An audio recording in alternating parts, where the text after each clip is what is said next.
एक बहुत बड़ी घटना पे आपका ध्यान आकर्षित कराना चाहता हूं। विपक्ष की सरकार है जो परमिशन नहीं देती। यहां जो बैनर पोस्टर लगाए गए थे उनको फाड़ दिया गया, तो हमने कहा कि उनको बैनर फाड़ने दो, हम उनके घमंड जो हैं वो फाड़ देंगे, जो घमंड अपने दिल में रखे हुए हैं।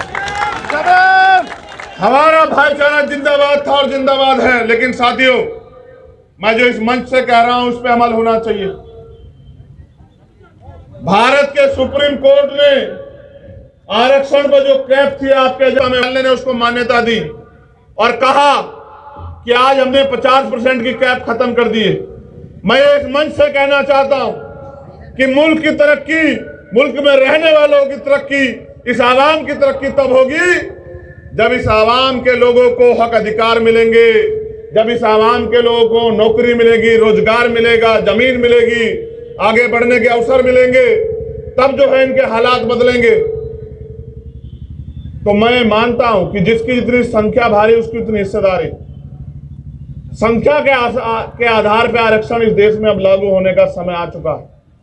चाहे वो मुसलमान की आबादी हो, चाहे वो सिख की आबादी हो, चाहे वो जैन की आबादी हो, चाहे वो दलित की आबादी हो, चाहे वो पिछड़े वर्ग की आबादी हो जिनकी 52% आबादी और झुंझुना 27% का वो भी पूरा नहीं मिलता, उसको लेके घूम रहे हैं। और इसके लिए जरूरत है कि मुल्क में जातिगत जनगणना होनी चाहिए।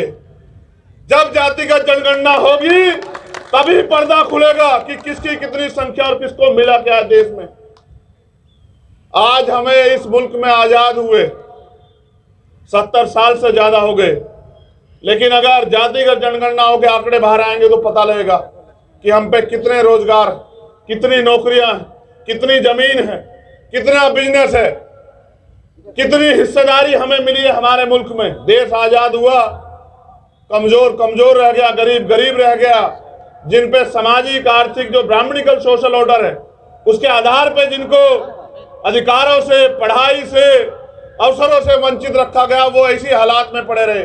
और आज भी इसी हालात में कुछ लोगों के भरोसे, जिनको रहबरे कहते हैं, कि उन रहबरों के भरोसे वो जिंदगी बदलेंगे। कोई रहबर जिंदगी नहीं बदलेगा आपकी। समय है ये अपने आने वाली पीढ़ियों को जवाब देने का समय है। अगर आज हम लोग चूक गए और मुल्क के आईन, मुल्क के संविधान पर जो खतरा मंडरा रहा है, अगर वो खतरा और मजबूत हुआ तो कल आने वाली पीढ़ी आपसे मुझसे हिसाब मांगेगी।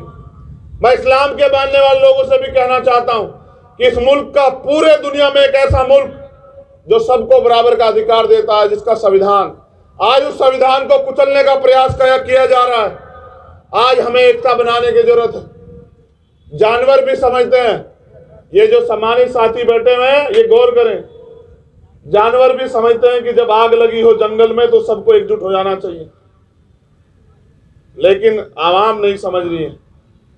क्योंकि जो लोग खुद अपने निजी स्वार्थों में बांट के रखना चाहते हैं उनको भी जवाब देना पड़ेगा हमारे साथ साथ, कि जब इस मुल्क में हमारे हक अधिकार, हमारा सम्मान, स्वाभिमान दांव पे लग गया था तब हमारे रहबर क्या कर रहे थे जिनको कौम ने रहबर माना।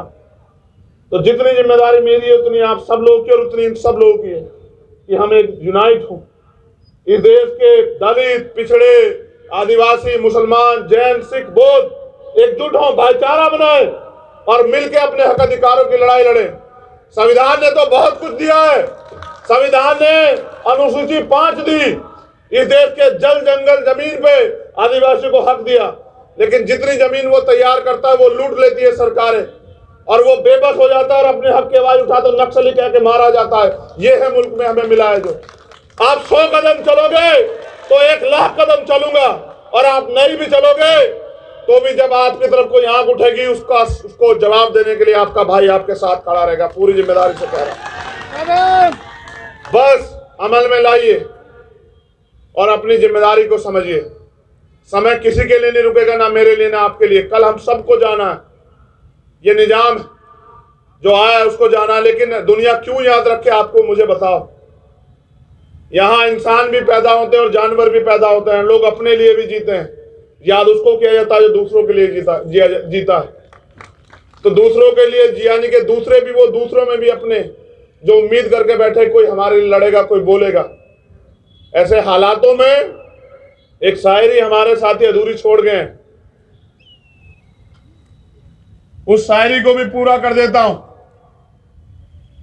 कि ये सूरज चांद सितारे मेरे साथ में रहे, ये सूरज चांद सितारे मेरे साथ में रहे जब तक आपके हाथ मेरे हाथ में रहे, और साथ से टूटकर गिर जाएं वो पत्ते नहीं है हम, आंधियों से कह दो औकात में रहे।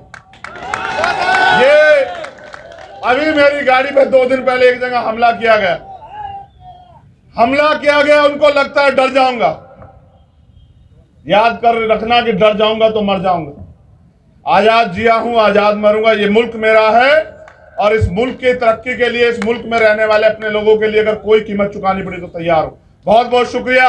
जय भीम, जय जोहार, अस्सलाम वालेकुम, सत श्री अकाल। झारखंड टाइम्स के साथ जुड़ने के लिए हमारे Facebook page Jharkhand times .live को लाइक करें। साथ ही साथ हमारे ऐप झारखंड टाइम्स को गूगल प्ले स्टोर से इंस्टॉल करना बिल्कुल न भूलें।